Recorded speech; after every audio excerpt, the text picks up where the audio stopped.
Boa tarde a todos. Um prazer estar aqui com vocês, agradeço a presença. E eu vim aqui apresentar no Congresso ABMed Hospitalar 2024 o painel Fusões e Aquisições no Setor de Saúde, uma estratégia de valor para viabilizar sucessão, acelerar crescimento ou potencializar inovação. E quem vai trazer esse conteúdo maravilhoso é... eu não me apresentei, eu sou Angélica Marques, gerente de assuntos regulatórios da ABMed. Eu fiquei tanto tempo lá em cima, onde todo mundo sabe quem sou eu, que esqueci de me apresentar para vocês aqui. E eu agradeço a presença de todos novamente. Eu vou chamar ao palco para apresentar o senhor Flávio Eduardo Aracaki, que é mestre em administração de empresas e estratégia empresarial pelo INSPER, atuou como diretor executivo e vice-presidente de administração e gestão de recursos de terceiros na Caixa Econômica Federal e como CEO do BRB Asset. É o idealizador, fundador e atual CEO da Garza Inteligência Financeira. Flávio, um prazer ter você aqui, muito obrigada. O palco é seu. Olá, boa tarde a todos. É um prazer, uma alegria estar aqui. Obrigado, Angélica, pela apresentação. Muito prazer, pessoal. Meu nome é Flávio, sou da Garza Inteligência Financeira e o intuito hoje aqui é falar um pouquinho sobre o mercado de fusões e aquisições e como pode ser uma estratégia de valor para as empresas do setor. Eu trouxe aqui alguns slides. Primeiramente, gostaria de deixar aqui desde já o meu contato. Esse é o meu LinkedIn. Caso vocês queiram depois fazer contato, pode escanear aqui o QR Code. Vai ser um prazer falar com vocês. Bom, primeiramente, um alinhamento aqui de conceitos que eu gostaria de fazer com vocês para entender um pouco melhor os termos utilizados na palestra. Fusões e aquisições, no geral, quando a gente interage com o mercado, seja banco, seja os players do setor, é muito comum o termo M&A. M&A nada mais é do que o significado em inglês de fusões e aquisições, ou seja, Mergers and Acquisitions. Okay? Então nós vamos falar aqui M&A, saiba que nós estamos falando de fusões e aquisições. O que é uma fusão? Uma fusão é uma combinação de duas empresas para formar uma única entidade legal. Ambas as empresas geralmente são de tamanho similar, ou seja, você tem uma empresa que distribui equipamento cirúrgico, uma empresa A, a empresa B também produz o mesmo equipamento, elas se unem para se tornar uma empresa maior, ou seja, o mesmo mercado, o mesmo equipamento, o mesmo cliente, o mesmo segmento. A aquisição. A aquisição é uma compra de uma empresa por outra, onde a empresa compradora geralmente mantém seu nome, identidade e a empresa adquirida é absorvida. O termo mais importante aqui, pessoal, é esse que eu coloquei de geralmente. Por que geralmente? Porque é geralmente, mas não significa que sempre é assim. Você pode ter uma fusão de uma empresa que fabrica e fornece biscoito com uma empresa financeira. Às vezes eles encontram alguma sinergia ou é uma forma de diversificação. E também pode ser que uma empresa adquire uma empresa B, mas o nome que prevalece é da empresa adquirida. Às vezes a marca da empresa adquirida é uma marca mais forte. Tá? Mas, no geral, fusão e aquisição acontece dessa forma. Quais são os tipos de fusões e aquisições? Tem basicamente 3 tipos: horizontal, vertical e de conglomerado. Horizontal é um pouco parecido quando eu citei da fusão, ou seja, são empresas que atuam no mesmo mercado, no mesmo segmento. Ou seja, a empresa A comercializa produto financeiro, um empréstimo, a empresa B também produto financeiro, elas se juntam e formam uma empresa maior, nos mesmos segmentos, no mesmo mercado. Vertical, são combinação de empresas em diferentes níveis da mesma cadeia de suprimentos. Aí é aquela integração vertical, né? Ou compra um cliente ou compra um fornecedor. E uma fusão ou uma aquisição de conglomerado, ou seja, são setores totalmente distintos, mas se fundem procurando algum tipo de sinergia. Agora, dois termos muito utilizados aí no mercado que é importante, é a figura do buy side e a figura do sell side. Buy side é o termo utilizado para o comprador, é a empresa interessada em fazer aquisição. E o sell side é a empresa interessada em vender a sua participação. Então são termos também muito utilizados. Aí falando um pouco dos objetivos e das motivações para se fazer um movimento de M&A. Aí depende do papel. Então se você, hoje aqui, ouvindo a nossa fala, você é uma empresa que busca ser vendida para alguém, você está do lado do buy side, do sell side, perdão, você é o vendedor, e se você está interessado em adquirir uma empresa, você está do lado do buy side, você é o comprador. E aí são objetivos diferentes, o objetivo do comprador é um e o objetivo do vendedor é outro. Eu acredito que esse seja o slide aqui mais importante do nosso tema, é o objetivo. Uma operação de fusão e aquisição, ela só vai ser bem sucedida, principalmente depois da transação, se ela corresponder ao objetivo inicial. É esse o sucesso da transação. Minha tese de mestrado é justamente fusões e aquisições, e eu fiquei espantado quando eu descobri que a maior parte das transações de M&A, elas são fracassadas. Não são fracassadas por conta da transação, é o resultado posterior. A maior parte dos ganhos que se imaginava capturar não são capturados por uma série de razões. E muitas vezes justamente por estar longe do objetivo inicial traçado. Bom, se você está procurando uma empresa para comprar, um dos objetivos pode ser crescimento. O M&A ele proporciona um crescimento rápido, que o crescimento orgânico poderia demorar para suprir. Então, se você pretende dobrar seu faturamento em 5 anos, de repente, em uma aquisição, você pode dobrar o seu faturamento no mesmo ano. Então, é uma estratégia de crescimento rápido. É uma estratégia também de aquisição de competências, talentos e tecnologias. Aqui é muito interessante. Depois eu vou mostrar um número para vocês do crescimento de startup de saúde, de health techs. É uma forma de, em vez de você ter que contratar diversos programadores, cientistas da computação para desenvolver tecnologia, de repente você identifica uma startup que já criou uma tecnologia, você compra a startup de porteira fechada, ou seja, vem tecnologia, vem as pessoas, vem os talentos. É uma estratégia também. Diversificação de risco.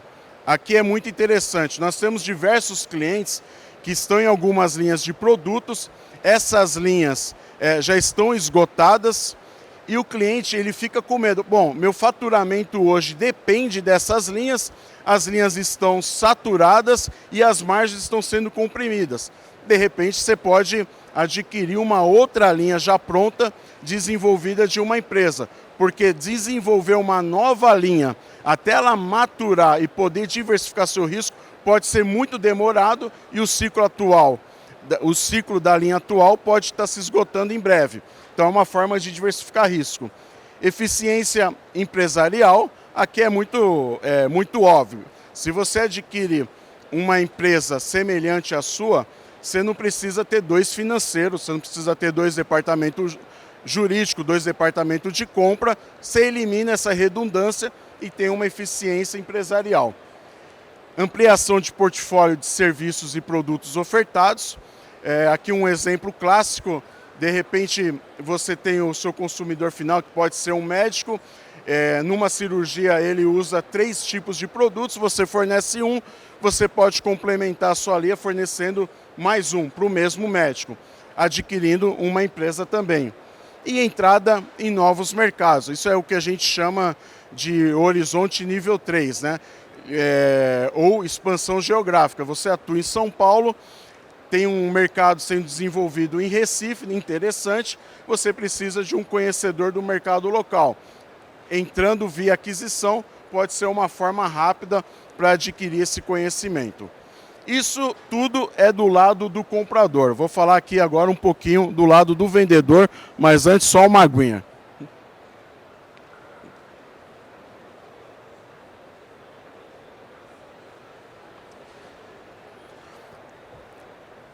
Pessoal, eu queria até pedir desculpa, porque é a primeira vez que eu falo sem ser ouvido. Eu não estou ouvindo o que eu estou dizendo, mas eu estou acostumando. Então, perdão, vou tentar me adaptar aqui. Vamos falar um pouco da motivação de quem quer vender a sua empresa. Bom, uma motivação bem óbvia é a liquidez. É a captação do negócio, a monetização do seu negócio construído há diversos anos. Liquidez, você vai receber um caixa, vai fazer o seu pé de meia e viver desse rendimento do ativo financeiro. Então essa é uma motivação óbvia, muito comum, a procura de liquidez. A outra questão é a realização do ciclo de negócio. Tá? Como eu falei, às vezes você está no mercado em que as linhas, os produtos já saturaram. Ou seja, as margens agora é só compressão, não tem mais potencial de expansão. Então talvez quem vai se beneficiar desse mercado mais saturado é alguém que possa capturar a sua sinergia. E é uma forma de você sair de um mercado que já está saturado, passar para frente, porque não tem mais onde crescer. Outra questão, oportunidade de ganho. Em algumas épocas, o mercado de M&A ele está mais concorrido, ele está mais agitado. Então, só o fato do mercado estar agitado já faz o preço dos ativos subirem. E tem alguns momentos que o mercado está desfavorável, ou seja, os preços caem. O que isso quer dizer? Em M&A, é muito comum a gente discutir 2 conceitos. Não sei se vocês já pensaram nisso, mas vale para outros ativos também, vale inclusive para automóvel e para casa. O conceito de valor e o conceito de preço. Preço é diferente de valor. Então como assim? Bom, Flávio, eu tenho, por exemplo, um automóvel que hoje ele vale, tabela FIP, R$50 mil. Ok, ele vale R$50 mil. Você pode anunciar por R$50 mil e ficar aguardando, ok? E aí vem uma oferta de R$40 mil. Mas seu carro vale 50 e chegou a oferta de 40. O que acontece? A oferta de 40 é preço. E aí você vai decidir, vendo ou não vendo?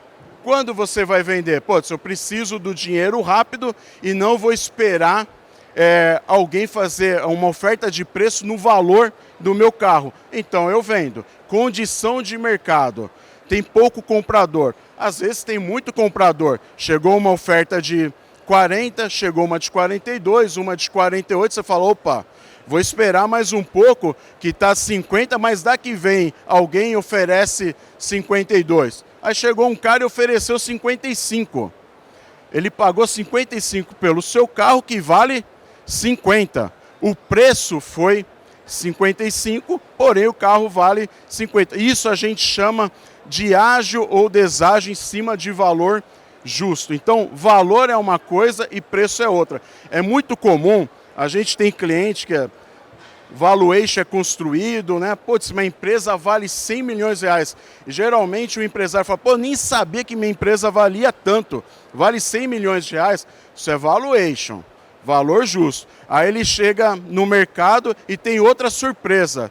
Eu não sabia que o mercado queria pagar tão baixo pela minha empresa. Mas essa é a realidade do M&A. Qual que é o trabalho bem feito de M&A? Tentar convergir o máximo o preço para perto do valuation. Quando o mercado está muito aquecido, geralmente os preços, inclusive, estão acima do valuation. Uma pergunta aqui, quem que investe no mercado de ações? O pessoal não quer abrir o jogo, né? Ninguém, né? Ninguém investe. Agora, quem investe ou quem investe não falou, comprou uma ação e da data da ação que você comprou para frente só caiu. Muito comum, né? E depois não voltou mais. O que isso significa? Você pagou um preço acima do valor justo. É isso que aconteceu. Porque o mercado estava muito aquecido. E no mercado de M&A isso acontece muito. Então, às vezes, tem uma oportunidade de ganho. Conheço muitos empresários que falam assim, putz, 10 anos atrás eu tive uma oferta pela minha empresa, eu não vendi. E hoje eu nunca mais encontrei uma oferta assim, só que minha empresa cresceu. Ou seja, que tinha momentos de mercado. O que acontece é que o momento é outro agora. E uma outra possibilidade de vender é sucessão. Isso é muito comum também. Às vezes as empresas familiares não têm um sucessor óbvio. Os filhos, ou não tem nenhum parente que quer dar continuidade no negócio da empresa. Então a melhor forma de gerar valor é vender a empresa, preparar a empresa para ser vendida em algum momento. Agora, o que acontece? O pessoal deixa para fazer o M&A quando a sucessão está acontecendo. Ou seja, o fundador morreu, agora é obrigado. Aí o que acontece? Você vai vender a empresa no momento do mercado atual. Se tiver sorte do momento ser favorável, ok. Mas pode ser que o momento seja desfavorável e agora tem que vender a empresa e vai ser no preço que o mercado estiver pagando. Então, se o objetivo do M&A for uma sucessão, isso tem que começar o quanto antes possível. 3 anos, 5 anos, para preparar a empresa para a venda, ela está pronta e quando tiver o que a gente chama de janela de mercado, ela ser vendida. Ou seja, ela está pronta, o mercado aqueceu, taxas de juros estão caindo, é a hora de ofertar a empresa no mercado.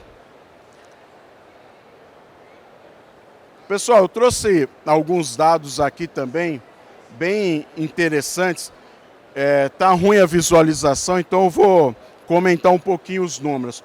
Como é que está o panorama hoje do setor de M&A no segmento de saúde? Como é que está? Eu trouxe aqui alguns dados, isso aqui é matéria do Valor Econômico, é do ano passado, mas é muito... reflete os dias atuais, depois vocês podem pesquisar no Google, essa matéria está disponível. Olha só, nos últimos 5 anos, nós tivemos mais de 500 transações de M&A no segmento de saúde. Aí o conceito de saúde ampliado, tá? Hospital, clínica, operadora, fornecedor, higiene, bem-estar, segmento ampliado, mais de 500 transações. Em termos de movimentação financeira, quase 100 bilhões de reais. E aí você tem uma característica no mercado que é os grandes consolidadores. O mercado de saúde tem essa característica. Quem são os grandes consolidadores do mercado? Nem eu estou conseguindo enxergar direito, mas aqui, olha, Redditor, Notre Dame, tem Rap Vida e outros players que vocês devem conhecer. Esse pessoal, eles captaram muito recursos, principalmente em bolsa, para financiar o crescimento inorgânico e saíram comprando diversas empresas. Eu acho que só a Viveo, em 2 anos, em 24 meses, a Viveo comprou cerca de 20 empresas. Elas estavam bem capitalizadas e saíram as compras. O que acontece? Olha esse dado em 2023. Aqui são as transações por ano. Em 2023, esse número caiu significativamente. Por quê? Porque esses grandes consolidadores estão digerindo as aquisições realizadas. E eles se alavancaram muito também para fazer essas aquisições. Então o ritmo dos grandes consolidadores caiu. Porém, quando você olha aqui, ó, esse gráfico são transações envolvendo hospitais e clínicas de oftalmologia. Olha que interessante, o movimento de M&A em determinadas especialidades médicas. E esse gráfico aqui mostra o crescimento das health techs, ou seja, as startups de saúde que exploram novas tecnologias. E aqui uma frase também que em uma das matérias a gente leu, de um executivo do Pátria, de Private Equity, e ele comenta, né, sobre o setor de saúde. É uma atividade resiliente em um setor muito fragmentado. Nós monitoramos cerca de 40 subsetores e existem oportunidades. Ou seja, esse esfriamento do mercado de M&A dos grandes consolidadores, por um lado, a gente pode entender de forma negativa. Ou seja, poxa, eu estava pensando em preparar a minha empresa para vender para um dos grandes. Ok, eles vão fazer agora aquisições bem pontuais. Por outro lado, é uma oportunidade para os menores. Se você está querendo adquirir ou pensando no movimento de crescimento, aquele eventual parceiro que estava sendo cobiçado pelo grande pode ser uma oportunidade de fusão ou de aquisição entre os menores. E aí preparar um case maior para quando esses grandes voltarem a se movimentar no mercado. Ou seja, são grandes que agora estão fazendo o dever de casa, integrando todas as empresas compradas e depois vão voltar às compras. É um momento oportuno para os menores. Inclusive, se você tem interesse em aquisição de startup, de health tech, também pode ser um bom momento de encontrar oportunidades em valuations em preços menores. É uma boa oportunidade. Por quê? Porque não tem a competição dos grandes. E também, aqui é muito interessante que talvez seja a próxima etapa do seu negócio, antes de vender, receber o aporte de um investidor financeiro, de um fundo de investimento, para fazer mais uma rodada de crescimento e ganhar musculatura e daí ser vendido por um grande. E veja, um fundo como o Pátria, por mais que enxergue as dificuldades do mercado, mas tem monitorado mais de 40 subsetores e está olhando novas oportunidades de investimento. Bom, ok, e para se preparar para essa oportunidade? Como eu falei no começo, um M&A bem sucedido, ele precisa ser bem planejado e bem executado. Vou falar um pouquinho sobre essas etapas, são as etapas estratégicas. Obviamente tem várias subetapas, mas eu pensei aquilo que é de fato importante num processo de M&A. Seja para você que é adquirente, seja para você que quer vender a sua empresa. Vou falar primeiro aqui do lado do buy side.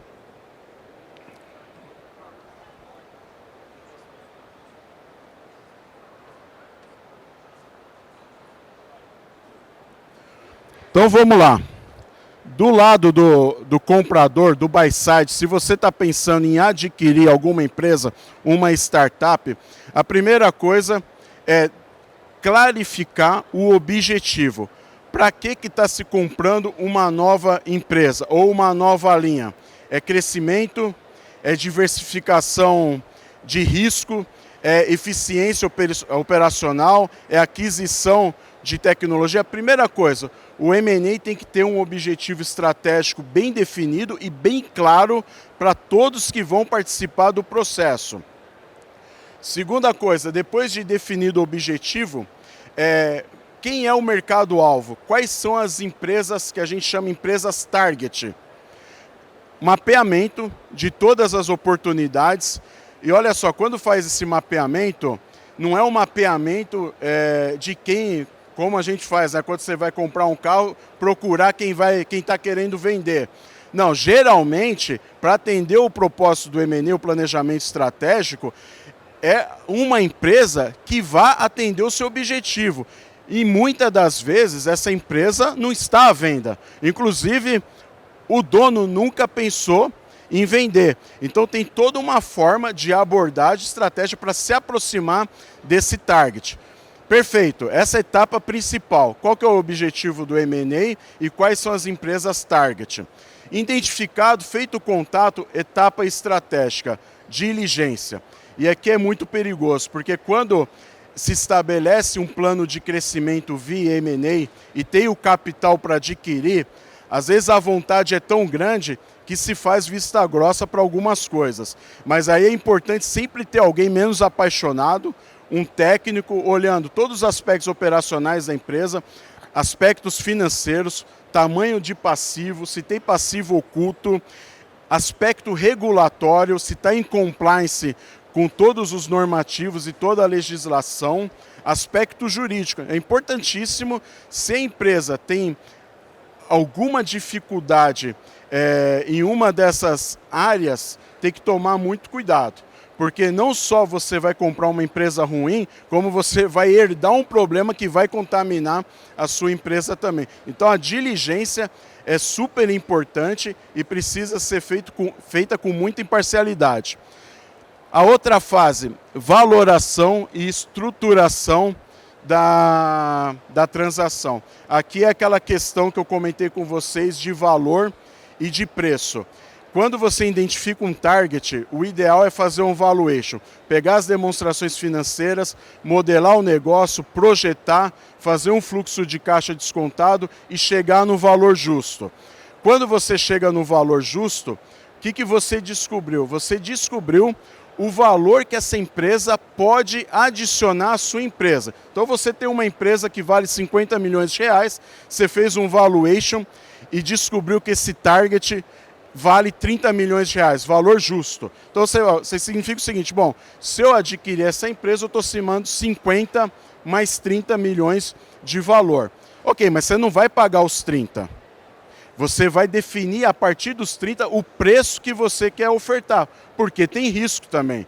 Você identificou por 30, você mapeou 30, porém você vai oferecer 20, vai oferecer 15, ainda vai fazer uma reserva para possíveis contingências. Aí o que pode acontecer? Evidentemente, a outra parte não aceitar, mas também se pode tentar uma convergência de preço e definir uma forma de pagamento. Olha, eu vou pagando em parte, porém, se algum risco que a gente já tinha identificado ou não identificado acontecer, abatemos do valor. Ou eu não tenho caixa para comprar por 30 milhões, que é o preço que você aceita, mas eu posso te pagar em ações da minha empresa ou cotas da minha empresa. Então o que acontece? A forma de pagamento vai ser uma troca de participação. Aliás, eu faço um destaque para os pequenos e médios que querem se envolver em atividade de M&A, fusão é uma boa, juntar os esforços e também fazer troca de participações. Por quê? Porque se economiza a caixa para ser aplicado no negócio maior que se está construindo. Quarta etapa, negociação do acordo. Aí tem toda a arte da negociação, tem que ter um bom advogado, se conseguir boas condições, se resguardar das contingências, como eu citei, e ter um período ali de acordo, principalmente se for fusão, prestar muita atenção em como vai ser essa dinâmica, né? A gente brinca, é igual ao casamento. Se discutiu para casar, já é um indício para o casamento. Né? Se na motivação já tem discussão, imagina a hora que as dificuldades forem surgindo. Então é muito importante um bom acordo também. Inclusive o acordo para se desfazer do negócio em algum momento. Integração pós-aquisição. Quando eu fiz o meu trabalho, a minha dissertação, eu identifiquei que uma das causas do fracasso é não conseguir fazer a integração. Por diversos motivos, né? Um que vocês já devem ter convivido. Já tentaram integrar sistemas legados? Às vezes até os sistemas que nós mesmos criamos a gente não consegue integrar. Imagine integrar de alguém que você está adquirindo. Ou é uma questão de cultura empresarial. Né? Tem uma empresa, e às vezes coisas simples. Tem uma empresa que faz home office, tem uma empresa que é híbrido. A outra não tem home office, vai ter um choque de cultura. Tem que haver uma pós-integração muito bem planejado para poder se capturar todo o ganho pretendido lá atrás com os objetivos. E, por fim, a avaliação de resultados. Se o resultado não está satisfatório, se reconhecer e tentar um plano de ação para minimizar aquilo que não deu certo ou, de repente, assumir, realiza o erro e aprendizado para uma nova aquisição. Dizem que os aprendizados vêm quando se faz. E, de fato, você vai descobrir um monte de coisa que não estava previsto lá atrás. Mas é hora de aprender para as próximas. Então, isso aqui são as etapas estratégicas para a visão do adquirente. Agora, se você tem a pretensão de vender a sua empresa, tem outras fases importantes também que eu vou destacar aqui. Primeiro ponto, preparação da empresa. Aqui eu vou dar o exemplo do carro, que é um exemplo bem familiar, bem próximo a nós. Quando a gente vai anunciar um carro, o que a gente costuma fazer? Né? Apesar que outro dia eu vi anúncio de carro sujo, mas geralmente quem quer vender um carro vai anunciar, bater a foto, limpa o carro, faz aquela boa lavagem, se tem um amassadinho já tenta consertar antes, justamente para o avaliador não querer descontar em demasia aquela avaria. Empresa é a mesma coisa. A primeira coisa, minha empresa, como se fosse o carro, está batido, está sujo, preparação da empresa, é deixar ela preparada. Valuation, não vamos esperar o adquirente vir fazer a proposta de preço. A gente tem que saber quanto vale a empresa e quais são os detratores de valor. O que tira valor da minha empresa? É concentração de receita. É margem apertada. É despesa administrativa alta. Qual que é o detrator do valor da empresa? Tem que se arrumar. Porque o comprador ele vai identificar e vai querer penalizar no preço por conta dessa avaria na empresa. Então, a primeira coisa, preparar a empresa, identificar a oportunidade de melhoria e fazer. Isso leva tempo. Determinação do valor de venda. Lembra que eu falei? Você vai fazer um valuation, minha empresa vale 100 milhões.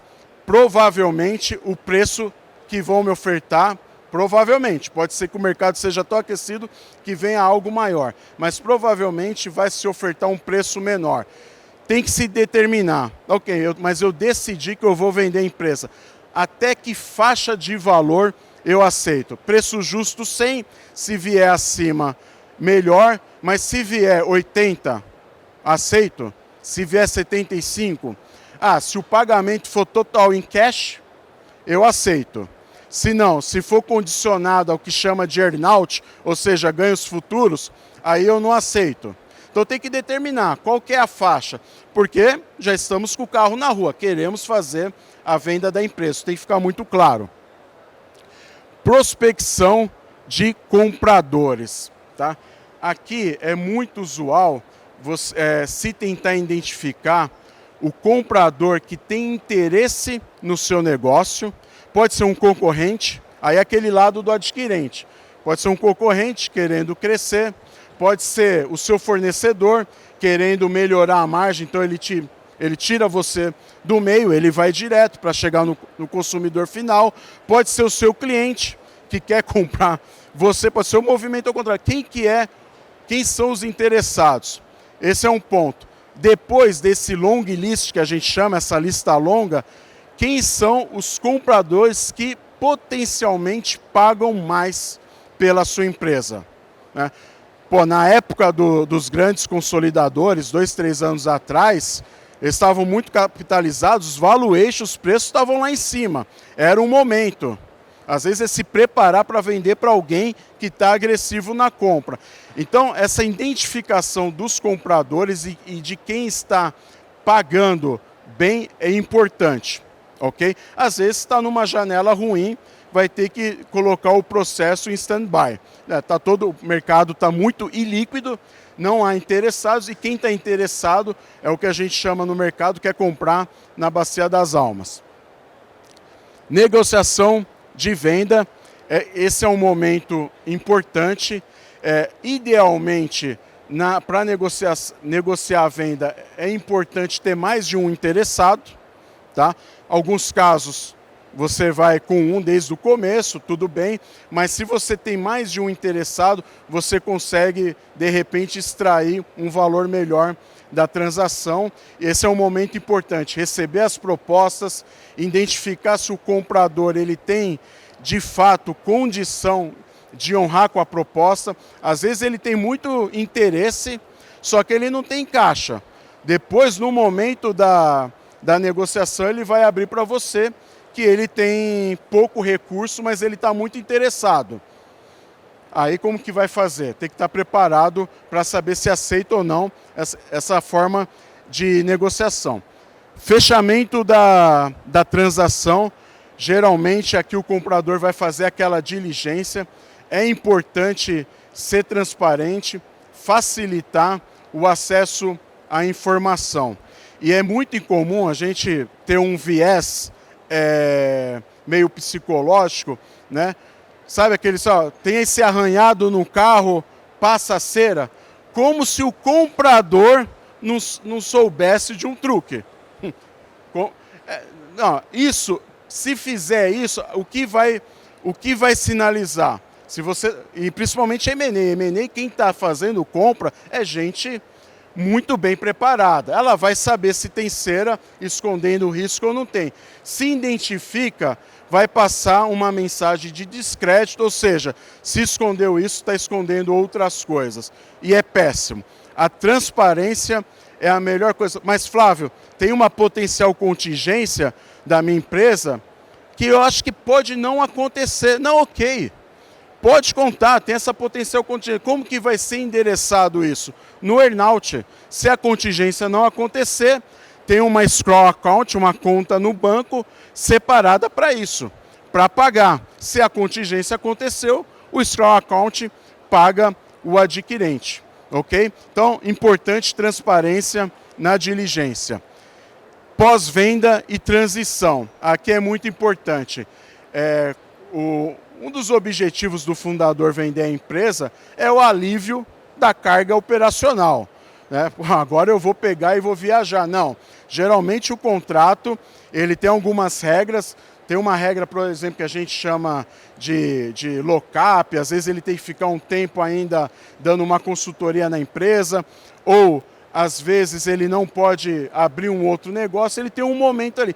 E é importante que nesse momento do pós-transação, o vendedor ajude na integração. É muito importante. Lembra que eu falei da barreira cultural? É uma outra cultura. Então tem que fazer todo o meio de campo para que a operação seja bem sucedida. E até porque, para que no futuro não possa se criar uma arbitragem. O seu comprador virá para você, olha, não aconteceu conforme o esperado na transação, ou uma outra cláusula não foi atingida. Então é muito importante o vendedor atuar também no pós-venda. Bom, pessoal, essas etapas aqui, para quem quer vender a empresa, são super importantes, são etapas estratégicas, tanto na parte do adquirente quanto na parte do vendedor. Essas etapas elas podem ser sobrepostas, inclusive invertido. Tem gente que prefere começar a diligência logo no começo. Tem gente que prefere chegar num acordo comercial antes. Não importa, é a ordem. O importante é que essa etapa seja cumprida e são etapas que podem criar valor no processo de M&A, no processo de fusão e aquisição. Então eu gostaria aqui de terminar deixando essas 3 mensagens aqui para vocês. Primeiro, o M&A ele pode ser um instrumento estratégico de geração de valor. O setor de saúde hoje tem muita oportunidade, tem muitas soluções de startup, talvez para você facilitar o desenvolvimento da sua tecnologia, e os preços hoje estão muito mais razoáveis do que aquele momento anterior de mercado muito aquecido. Então tem oportunidade E também tem oportunidade, como eu falei, de fusões entre empresas médias, juntar força, tentar criar aí um grupo maior para depois ganhar musculatura e vender bem para um ecossistema grande dos grandes consolidadores. O mercado de saúde, ele é um mercado que sempre usou atividade de M&A. Isso é importante, ou seja, tem muito assessor especializado em saúde, em M&A de saúde, tem assessor financeiro, advogado, contador. Então, o mercado de saúde é um mercado familiarizado com a atividade de M&A. Isso é importante.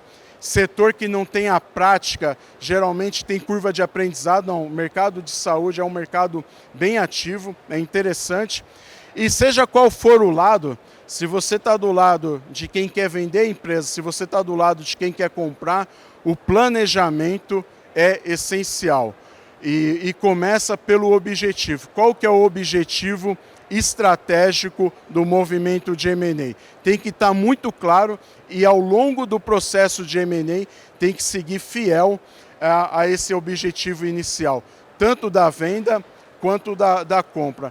E também eu queria fazer um destaque, né? Hoje tem aqueles vieses psicológicos da compra, é muito importante também se preparar para uma transação, se preparar psicologicamente, né? Saber que é uma negociação.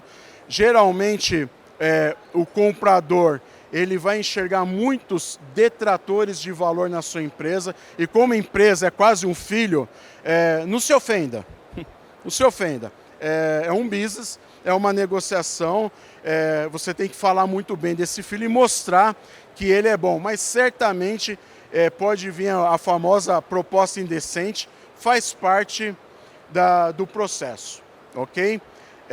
E também, se você for um adquirente, pode ser que você faça uma proposta e você vai ouvir do outro lado, vai ser, meu amigo, você está me ofendendo, meu negócio vale muito mais do que isso. Isso é muito comum, tá? Então é muito importante estar bem preparado, planejamento, muito bem assessorado, caprichar na execução e não deixar que a atividade de M&A tire o foco dos gestores de ponta. O M&A não pode parar a atividade comercial da sua empresa, seja você vendendo, seja você adquirindo. A empresa precisa acontecer independente do M&A. Bom, eu acho que era isso. Deixar aqui os nossos contatos também da Garza, que é temos o nosso LinkedIn, temos a nossa página, fique à vontade, estaremos aí também para conversar. E era isso. Queria agradecer a todos vocês, obrigado mais uma vez pela oportunidade. A Abimed, a oportunidade também é dada aqui pela nossa parceira Surgical Line. Obrigado. Eu que queria agradecer a sua presença, os ensinamentos. E assim, eu sou da área regulatória, mas se um dia eu tiver dinheiro é com você que eu vou falar. Muito obrigada. A gente encerra aqui o nosso congresso Abimed na Hospitalar. Foi um prazer estar com todos vocês. Agradeço a presença. E é isso, gente. Muito obrigada. Vamos tomar um café, vamos tomar uma água. Vamos agora, né, na reta final. Faltam 100 metros. Obrigada.